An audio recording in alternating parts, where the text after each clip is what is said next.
Good morning, good morning, good morning. कैसे हैं सभी लोग? बहुत बहुत बधाई, मेनी मेनी कॉन्ग्रेचुलेशन, क्योंकि आईपीएस 10 सीआरपी क्लर्क्स 10 की वैकेंसी आपके लिए आ गई है 2021 और 22 के लिए, है ना। आपको पता है हर साल ये एग्ज़ाम होता है और नेक्स्ट ईयर से जब बैंक, रेलवे, एसएससी का एग्ज़ाम ज्वाइंट हो जाएगा, है ना, उस समय आईपीएस एंड हो सकता है। लेकिन अभी आपके लिए एक बहुत बड़ा मौका है और ये जो वैकेंसी आई है, the validity for CRP 10 will automatically expire at the close of business on 31/3/22 with और विदाउट गिविंग एनी नोटिस। इससे आपको कोई मतलब नहीं है, क्योंकि तब तक तो आप ज्वाइन कर चुके रहेंगे। 1/4/2021 को आपकी ज्वाइनिंग हो जाएगी। आइए आज बात करते हैं कि क्या कितना सीट है, कौन कौन से बैंक इसमें पार्टिसिपेट कर रहे हैं, क्या आपको करना है। तो पार्टिसिपेटिंग ऑर्गेनाइजेशन कौन कौन है यहाँ पर? Bank of Baroda, bank of India, bank of Maharashtra, Canara bank, central bank of India, Indian bank, Indian overseas bank, Punjab national bank, Punjab and Sindh bank, UCO bank, union bank of India.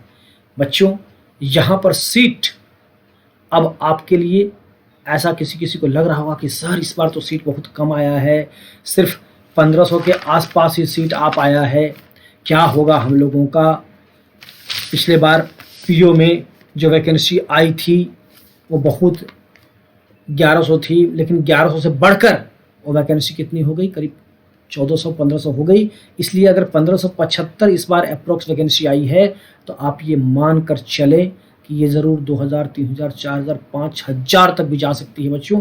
इसलिए आपको डिस्परेट होने की डिस्परेट आपको नहीं होना है और जी जान लगाकर पढ़ते रहना है, ताकि आपका वैकेंसी में सिलेक्शन हो जाए इसी बार। और वैसे भी दोस्तों, आपको तो सिर्फ एक सीट चाहिए, आपके लिए 15.5 सीट रहे या एक सीट रहे, बात बराबर है। मन में अगर विश्वास है तो आप जरूर कामयाब होंगे और इस बात का ध्यान रखें। 2019 में करीब 12,000 वैकेंसी आया था, अचानक इतना कम क्यों हो गया? क्योंकि बैंक मर्ज हो रहा है।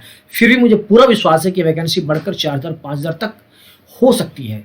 अभी हम देखते हैं आगे क्या क्या दिया हुआ है। Tentative schedule for event is as follow. जो क्या क्या है देखिए, ऑनलाइन रजिस्ट्रेशन का डेट आज से ये स्टार्ट हो गया, 2/9 से लेकर 23/9 तक। पेमेंट भी 2/9 से लेकर 23 सितंबर तक ही रहेगा। और download call letters pre exam के लिए 17 नवंबर ऑनवर्ड्स। और प्री एग्जाम का ट्रेनिंग भी होगा जो SC/ST के लिए होता है, 23 नवंबर से लेकर 28 नवंबर तक, है ना। कॉल लेटर्स आप डाउनलोड कर पाएंगे 28/11 को, ये डेट आपको पता ही है। इसके बाद ऑनलाइन एग्जाम कब है? तो 5/12, 12/12 और 13/12, यानी कि 5, 12 और 13 दिसंबर को एग्जाम होगा। रिजल्ट भी आ जाएगा 31 दिसंबर को, माने नए साल की शुरुआत में आपको इसका रिजल्ट मिल जाएगा। और साथ ही मेंस के लिए ऑनलाइन डाउनलोड होने लगेगा आपका कॉल लेटर। और 24/1 यानी कि 24 जनवरी को मेंस का एग्जाम भी हो जाएगा और 1/4 को आपका रिजल्ट पब्लिश हो जाएगा। दोस्तों, ये आपके लिए बहुत बड़ी बात है। एलिजिबिलिटी क्राइटेरिया में हम देखते हैं कि क्या क्या है इसमें। नेशनलिटी किसका है और एज कितना है। एज मेन है आपके लिए, है 20 से लेकर 28 साल तक के विद्यार्थी इसको फॉर्म को भर सकते हैं। 2/9/1992 से लेकर 1/9/2000 के बीच जिनका जन्म हुआ है वो फॉर्म भरेंगे। शेड्यूल कास्ट, शेड्यूल ट्राइब के लिए 5 ईयर्स का relaxation, other backward class OBC के लिए 3 ईयर्स का, फिजिकली चैलेंज के लिए ये है आपका 10 साल के लिए। और एक्स सर्विसमैन के लिए उनको पता है कि 3 ईयर्स, 8 ईयर्स कैसे कैसे होता है। विडो के लिए 9 ईयर्स है। और राइट्स अफेक्टेड, ये सबसे आपको ज़्यादा मतलब नहीं है, लेकिन जिसको है वो यहाँ पर देख लेगा बच्चों। चलिए आगे बढ़ते हैं। आगे हम देख रहे हैं क्या क्या आपके लिए इंपॉर्टेंट पॉइंट्स है। आज मैं सिर्फ उसी पॉइंट को डील कर रहा हूँ। एक्स सर्विसमैन को पता है कि हम इसमें क्या क्या देखते हैं। इसके बाद हम बात करेंगे एजुकेशनल क्वालिफिकेशन की। एजुकेशनल क्वालिफिकेशन में ध्यान देंगे आप कि डिग्री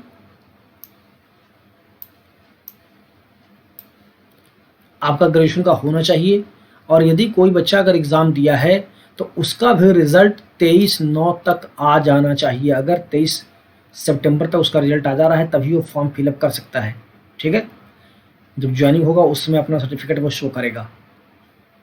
देखिए क्लियर लिखा हुआ है, रिजल्ट ऑन और बिफोर 23/9, इसका ध्यान देंगे, ठीक है। चलिए उसके बाद हम बात करते हैं प्री एग्जाम्स ट्रेनिंग के लिए। तो प्री एग्जाम्स ट्रेनिंग जैसा मैंने आपको बताया कि प्री एग्जाम ट्रेनिंग होती है ST/SC के लिए, और इस ट्रेनिंग में बच्चों को पूरा बताया जाता है कैसे एग्ज़ाम होता है, किस तरह से हम लोग क्या क्या करते हैं, यानी कि पूरी रूपरेखा एग्ज़ाम की आपको दिखाई जाती है कि प्री ट्रेनिंग यहाँ पर आ गया। ड्यू टू कोविड-19 for safety of the candidates, इसके लिए भी ट्रेनिंग दिया जाएगा। पेड ड्यूरिंग द पीरियड में नॉट बी हेल्ड, इसको ध्यान देना है। फ्री एग्जामिनेशन ट्रेनिंग में arranged by the nodal bank, इतना बैंक दिया हुआ है, ये प्री ट्रेनिंग कंडक्ट करेंगे कोविड-19 को लेकर भी। इस पर आते हैं हम लोग कि एग्ज़ाम पीटी का जो होगा वो कितने का, तो सबको पता है, लेकिन जो नए बच्चे हैं उसका ध्यान देंगे। इंग्लिश रहेगा 30 question 30 marks, maths 35 question 35 marks, reasoning ability 35 question 35 marks, ठीक है। और तीनों के लिए सेपरेट 20 एंड 20 मिनट समय रहेगा, यानी कि टोटल मिलाकर 60 मिनट का समय रहेगा। और ध्यान देना, ये आपका मार्क्स सिर्फ आपको पीटी क्वालिफाई करने के लिए है, मेंस में आपका ये मार्क्स ऐड नहीं होगा। और जो भी गलत होगा उसके लिए आपका एक क्वेश्चन में 0.25 मार्क्स डिडक्ट हो जाएगा, यानी कि अगर आपने एक क्वेश्चन गलती किया तो 1.25 मार्क्स आपका कट जाएगा। मीन्स एक क्वेश्चन एक नंबर जो आने वाला था और 0.25 मार्क्स नेगेटिव वाला, ठीक है। मेंस की बात कर लेते हैं हम लोग। मेंस में आपका जनरल अवेयरनेस के साथ इस बार देखिए फाइनेंस क्लियर लिख दिया है। जनरल फाइनेंस अवेयरनेस है, 50 क्वेश्चन रहेगा, 50 मार्क्स का, टाइम रहेगा 35 मिनट, सेपरेटली टाइम सबके लिए अलॉटेड है।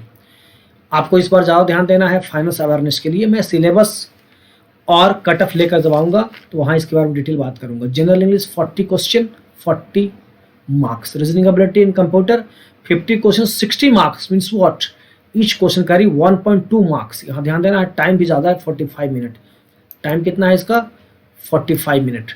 मैथ्स में 50 क्वेश्चन 50 मार्क्स और टाइम मगर यहाँ पर भी दिया है 45 मिनट्स, यानी कि मैथ्स का क्वेश्चन जो मेंस में होगा एट सम एक्सटेंट डिफिकल्ट होता है, इसलिए टाइम ज़्यादा रहता है। लेकिन आपने तो प्रैक्टिस कर लिया है और कर रहे हैं, आपके लिए कुछ भी डिफ़िकल्ट नहीं है, ठीक है बच्चों। तो ये था हमारा एग्ज़ाम की रूपरेखा।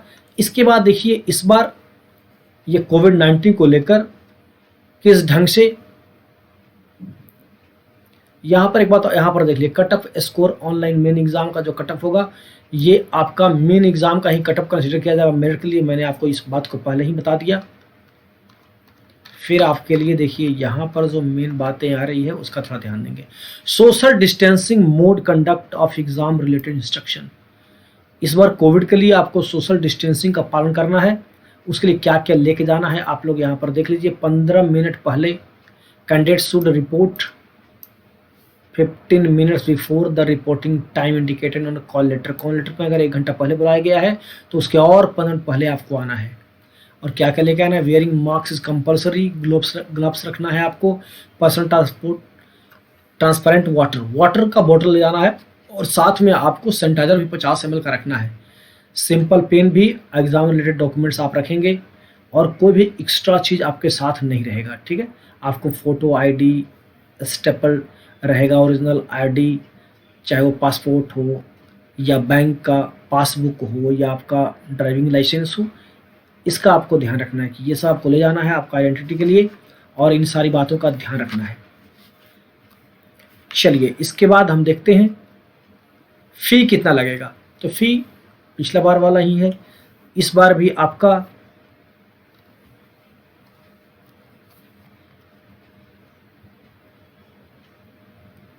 फ़ी है 175 रुपया, GST के साथ SC ST फिजिकली चैलेंज और एक सर्विस मैन के लिए 850 रुपया, बाकी बच्चे सारों के लिए, मतलब OBC general economic backward class के लिए भी, ठीक है। इसके बाद हम लोग आगे बढ़ते हैं और वैकेंसी डिटेल देखते हैं, किस किस स्टेट में कितनी वैकेंसी है। मोड ऑफ पेमेंट तो ऑनलाइन ही होता है, आपको पता ही है, मगर इन छोटी छोटी बातों का आप ध्यान देंगे बच्चों, ताकि आपको एग्ज़ाम में कहीं पर भी कोई एक्स्ट्रा प्रॉब्लम, ये सब पेज से कोई आपको खास मतलब नहीं है, कॉल लेटर में बता ही दिया कि आपको आ जाएगा। अब देखते हैं सीट कितने कितने का है। अंडमान निकोबार में सीट तो नील है, ठीक है।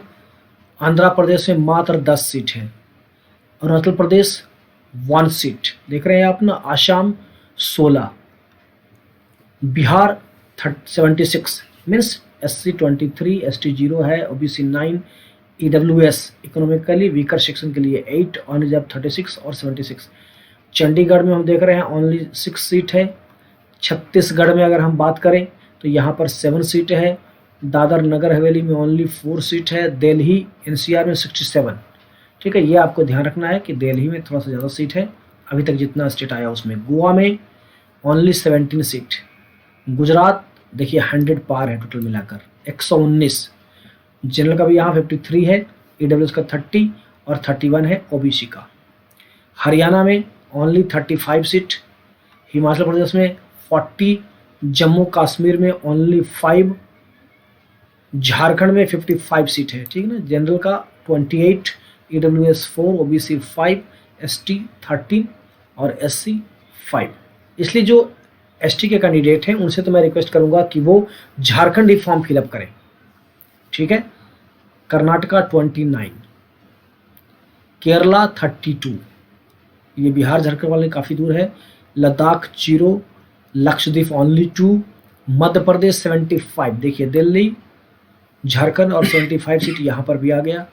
महाराष्ट्र में हर साल ज़्यादा सीट आता है, इस बार भी 334 सीट है। जनरल 151 है ना।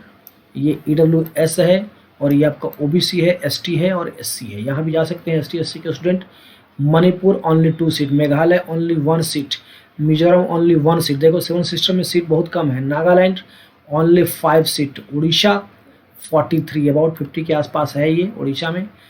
पुडुचेरी ओनली 3, पंजाब में भी कुछ ज़्यादा सीट है 136। ठीक है, चलिए यहाँ भी 38 है SC के लिए, ST का 0 है, OBC, EWS और जनरल। राजस्थान में 48 सीट है, अबाउट 50 कह लीजिए इसको। सिक्किम 1, तमिलनाडु में जो साउथ के स्टूडेंट है यहीं भरेंगे, 77 सीट है। इसके बाद तेलंगाना में 20, त्रिपुरा 11, उत्तर प्रदेश 136। देखिए यहाँ भी 100 पार किया। 61 है जनरल का।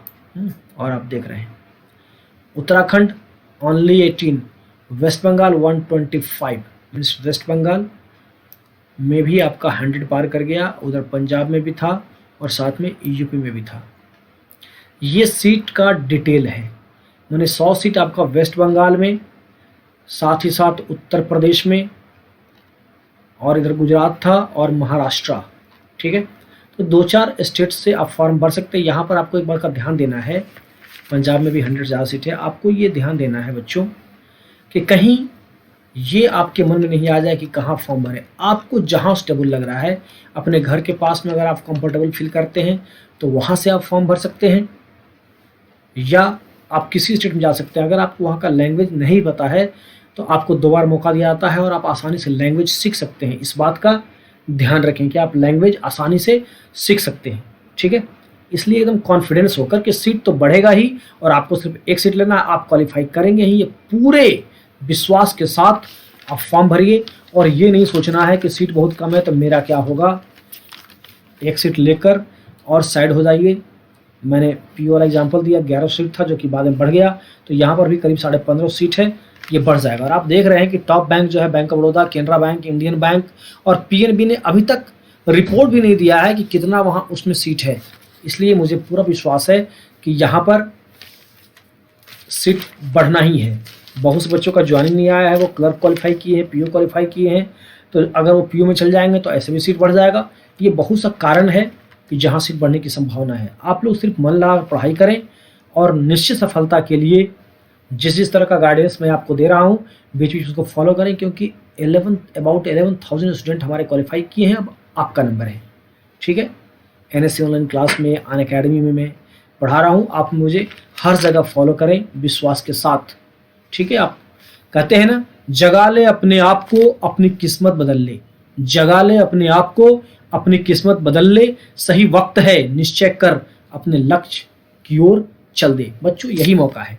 और जहाँ तक एग्जामिनेशन सेंटर की बात है तो सेंटर हर स्टेट में दिया हुआ है और अभी तक ये क्लियर नहीं है कि क्या आपको उस स्टेट में जाकर एग्जाम देना होगा,